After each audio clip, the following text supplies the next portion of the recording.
east, 2 west. You said 2 weeks? Yep. 2 east? Yeah. Nah, that's too ass. Alright, whatever. Then you pick Because the bitch. East And I just ain't- got down. Ooh, you're angry. You fella. passed me the alley oop. You're mad. Let's go with what Drake said.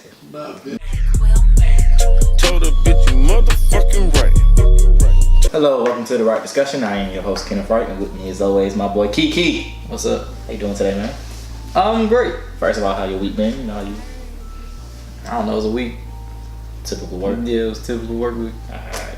So first off, we're gonna go ahead and get into some NFL talk. You seen Dez Bryant Yes, I did. finally got released after 8 years with the Dallas Cowboys. How you feel about that? I think Dez got a lot left in the tank, to be honest with you. But I don't think like him getting released was his fault. I really think that I blamed it on like the emergence of Dak and Zeke. Yeah. Because I'm like, let's play a part. his numbers went down really once they got there, and then at the same time when they got Tony Romo, when Tony Romo was their quarterback, he was hurt a lot. So it was pretty much a rotation of quarterbacks in and out when Tony Romo went down. So they wasn't throwing the ball to Dez. Most of the time the ball was going to Cole Beasley or Jason Witten, and he wasn't getting his touches. So I think his numbers have been on decline since 2014. Yeah. Ever since he got that big contract, it's been on decline. His numbers been on decline. So I'm looking at like I can't blame Dez. I mean, I understand the Cowboys cutting him, but it was a bad decision in my part of it is Dez because he openly admitted he didn't want to take a pay cut. And in my opinion, for you to have signed that big contract that you did get, your numbers have declined since the big contract. True. You should be willing to at least take something down, especially with the emergence of Dak Prescott and Ezekiel. Yeah. Like, come on now, both of them are gonna have to get paid. And I understand that, but football is a dangerous sport, and a lot of these guys out here are doing this for their families. I mean, they're doing it for themselves. Like the money you you are demanding, it's not, it's Is for it just you to, you aren't just it's for it's for you have earned that and you want this money to be able to set you up for after football, of course. But So also when it comes to getting pay raises and taking pay cuts, you have to know, especially if you want to really be on a team. In my opinion, the fact that Dez Bryant didn't want to take that pay cut just kind of showed, yeah, I like being with the Cowboys, but it's not like I'm caring about y'all future. it was selfish, but it was understandable selfish. It's understandable selfish because how brutal and rough football But then at the of a same sport time, is. I still think Dez is a top 10 wide receiver in the league right now. You talking about talent, yeah. So definitely. whatever team he goes to, he's gonna get. He might not get the contract that he wanted in Dallas, but he's gonna Did you hear what they get a big said contract. about him when he walked out the office? He was saying He said he wanted to play in the- He's like, I'm gonna see y'all twice a year, so be ready. So what? He's gonna go to who? Maybe like Then people got excited because he tweeted. he "Let's was begin with the Redskins.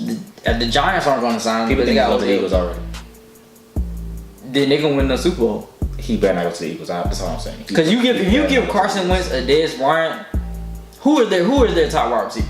Their top wide receiver was Alshon Jeffrey, and he's shown he was actually worth being. But it was Alshon Jefferson and Torrey Smith, I believe. Yeah, So I'll take Dez Bryant over Torrey Smith any day. of course. And then on top of that, 9 times out of 10, they gonna run Dez in the slot anyway.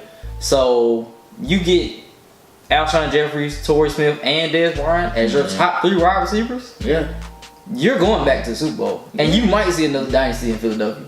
And if they keep LeGarrette Blount and they got, LeGarrette Blount already went to Detroit. oh, he did Yeah, go. he went to Detroit. He did go. But they still got Jay Johnson. Yeah, they still got Jay Johnson. So you got three great wide receivers, a decent running back, and an up and coming quarterback. Yeah, if he goes to the Eagles, they going back to the Super Bowl. Okay. You already got them going back to Super Bowl. If they do mess around and pull that off. Yeah, because they have the defense.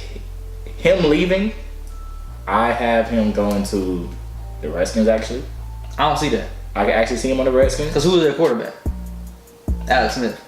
I can see him. Alex Smith. I mean, not like I Alex see Smith him. cannot. Not like I can see him there because of Alex Smith. I get you, but at the same time, Dez is smart enough to know that he needs a quarterback in order to go anywhere in this league. Of course. Alex Smith cannot take the top off any defense. I feel like for as much as for what he is, I can see him going to the Redskins just because also all the moves and monies that he's looking for. I feel like if he wants a long-term contract, which is what he's gonna want eventually. That's true. I feel like all the signings and stuff the Eagles have done, Yeah. that's gonna put them in a hole when it comes to signing people to extended contracts. True. Because But with Alshon Jeffrey, like you said, Yeah. Dez Bryant, Carson Wentz, if he keeps playing, he's gonna have to get off that rookie contract that he's still on. That's gonna be a lot of money you're gonna have to try to throw around to. And I can get see that. the Redskins being that team to say, look, And I understand work that. with us, we will give you that money. Because truthfully, he is. I'm sure everybody wants to win a championship, of That's course. true. But you also want to go to a team where you can be the focal point of possibly winning this championship too. Especially the kind of player he is. Dez Bryant is an emotional.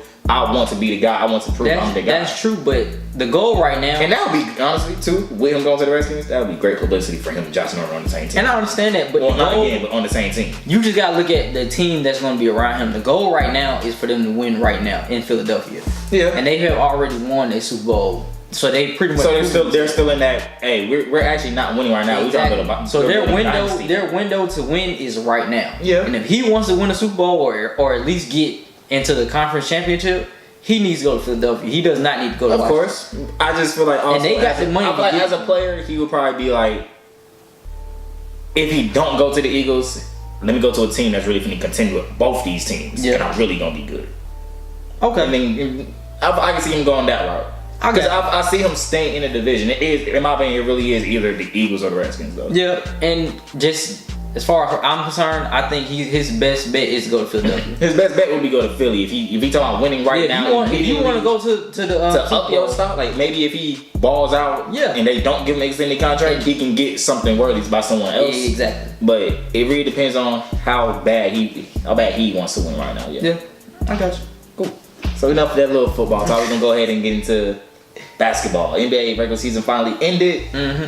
We already got our playoff matchups. So you want to go ahead and get into like what's the first matchup you really kind of intrigued for? Raptors Wizards. That's the one you're most intrigued for right It's now? the battle of the backcourts, pretty much. Okay, true. And on top of that, this is the Raptors playing the Wizards is going to prove or is going to show how if the Raptors can make a run. Can make a run.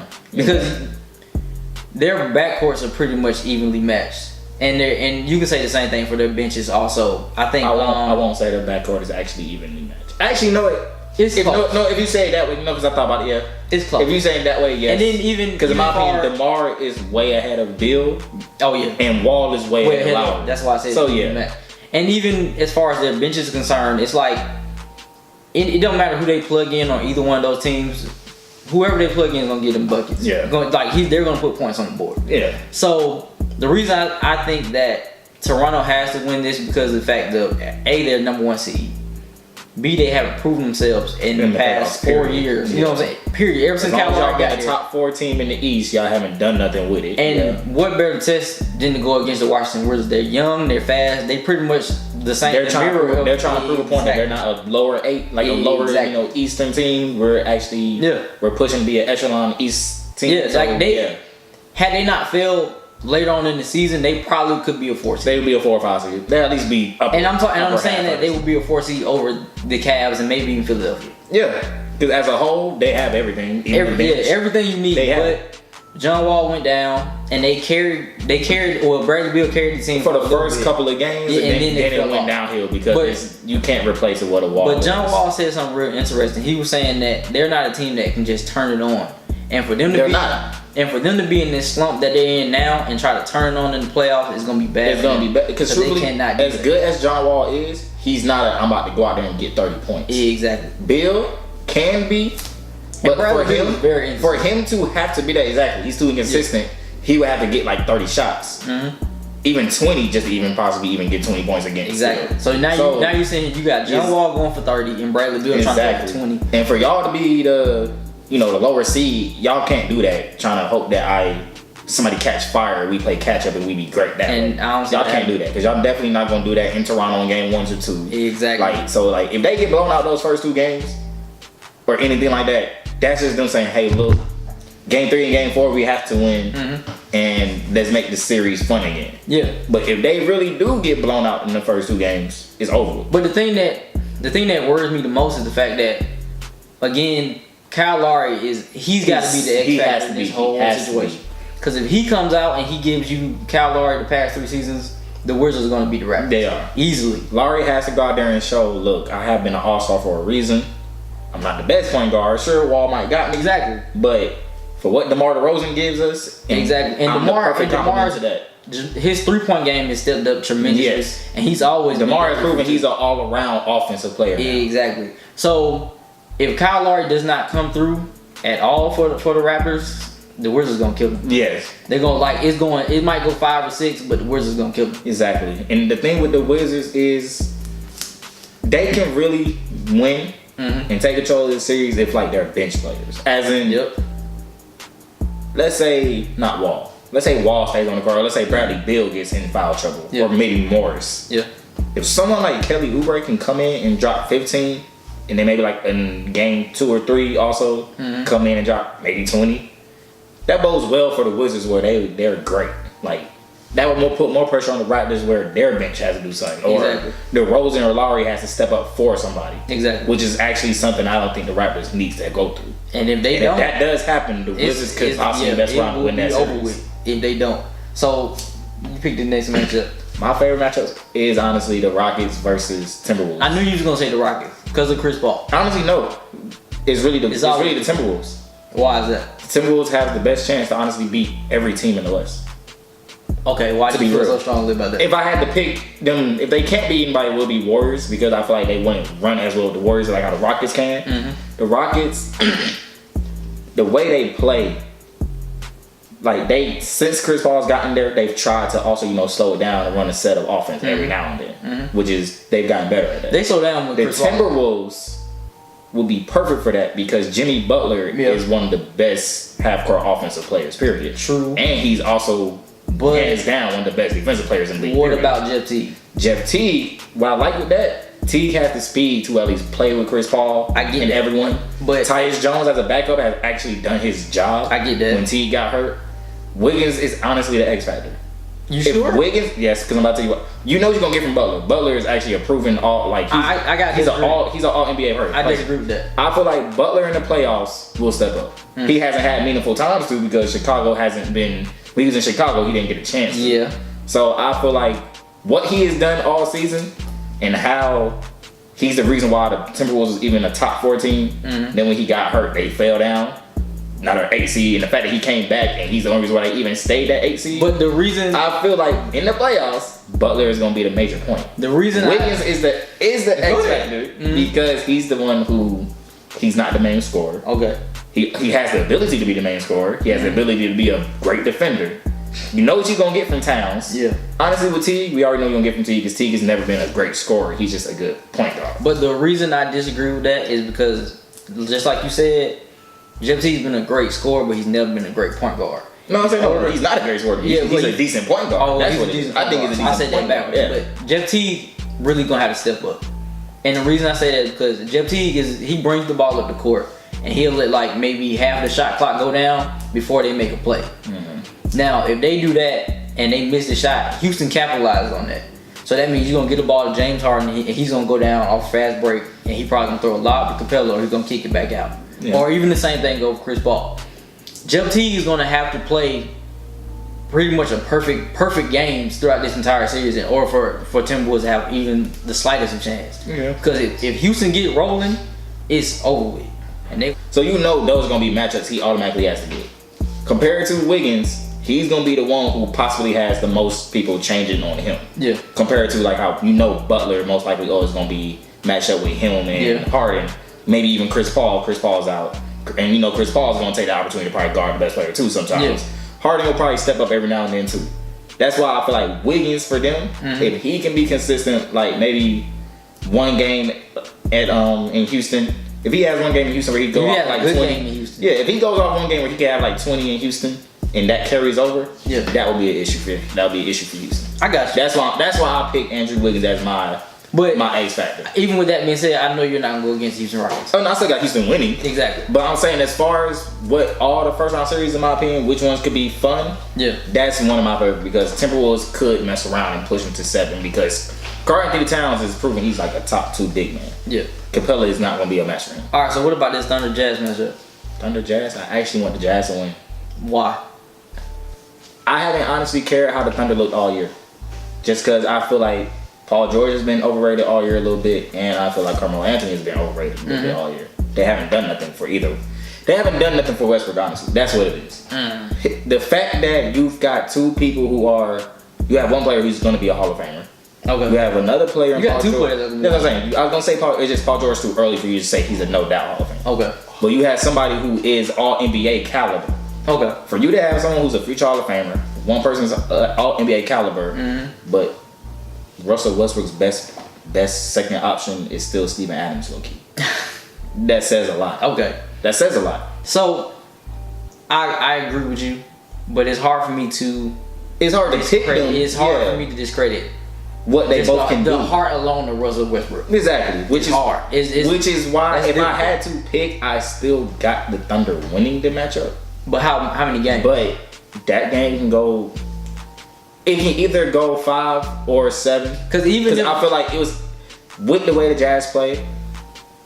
Either Rudy Gobert does his job as a great defender too, and of course Donovan Mitchell does what he does. And even Ricky if Donovan Rubio, Mitchell signs, but I don't see it happening. It really has to be Donovan for them, the Jazz, to pull off this matchup and win. It really has to be Donovan Mitchell has to do what all he's been doing all season, and you still need Ricky Rubio and everybody else to do more. But even with that, and that's too much for the Thunder. That's too much. And for Rudy Gobert to be as a great a defensive player he is, he's still not there offensively to help out. And I get you, but at the same time, you're looking at a Westbrook matchup against Ricky Rubio. That does not bode well at all. That doesn't bode well at all. Every time. And maybe you'll still get a slight edge of PG over Donovan Mitchell, but at the same time, you know Donovan Mitchell is still gonna come out and he's gonna give you maybe 15. He's gonna make it interesting. He's gonna make it real interesting. But because I don't think, since the Jazz is the higher seed, that's why it would be fun, because if the game gets pushed to anything extra, if it's not a sweep, they still have to go through Utah. True. To an extent. As in and unless they pull off 2 W's away from home. And if they go through Utah, I still think Russell Westbrook will put the Thunder on his back, like he's been doing for the past 2 seasons anyway, to get them through both of those games in Utah. Okay. I can see that. That's just my opinion. So you have Thunder winning game. I got Thunder winning in 6. Thunder winning in 6? I'll take Thunder in 6 too. And last matchup would be who you got? Blazers Pelicans. Blazers and Pelicans. I actually can see. I can see the Pelicans pulling off that against the Blazers. That's if I have to call it upset, I'm calling that one. I'm calling Pelicans beating the Blazers. Okay. Just because, as much as I love, what's his name? What's his name? Murphy? No. Jokic for Portland. That big man. He's nice. He's very solid. Truthfully, Portland should be happy that DeMarcus Cousins is out. Well, everybody in India should be happy. They're a 3 seed. But Anthony Davis. They're a 3 seed though. Anthony Davis is about to give them work. They're a 3 seed. Anthony Davis is about to give them work. And Clark is about to be a great off the bench. The issue is with the reason I don't trust Portland. They really do live or die by Damian Lillard. Damian Lillard can play great. What about McCollum? No, I'm about to tell you the issue with that. McCollum can go off for 20 and they still mess around and lose. McCollum can go off for 30 and they still mess around and lose. If Damian Lillard goes off for 30, most likely they win. If McCollum goes off for 30, that means they're probably still a close game. And they do not need still a close game. So you're saying that Damian would struggle that game? Honestly. Okay. Yes. I'm gonna tell you why. If both of them go off, that's great. Okay, but I see it being, if McCollum really goes off the way when he goes off, I really feel like it's gonna be a game where Lillard struggle. So, yeah. I'm gonna tell you why I got Trailblazers. So, Damian Lillard, you're putting an older Rajon Rondo against a quicker Damian Lillard. I actually don't mind that matchup. I don't mind that matchup. Rajon Rondo is smart enough to guard. That's true. And he's still long and lengthy and still a great defender. But at the same time, you're going to rely heavily on AD in that matchup anyway. In that series anyway. Which is what they've been doing all year. But the Blazers have better shooters than the Pelicans do. They have better shooters than the Pelicans. It's not the Blazers got great shooters. That's why I'm not sure. They don't have great shooters, but they have better shooters. They probably have equal amount. Alright, that's fine. But Damian Lillard still can get you 30 easily, and McCollum can give you 20 and AD probably give you 40 and they'll still lose. They have. Okay, I can give you that. I can give you that. So yeah. So you got. I got the Blazers. You got the Blazers. Yes. Alright. Thank you for tuning in to the Right Discussion. I am your host Kenny. With me as always my boy Keon. Thanks for tuning in. This is so sad.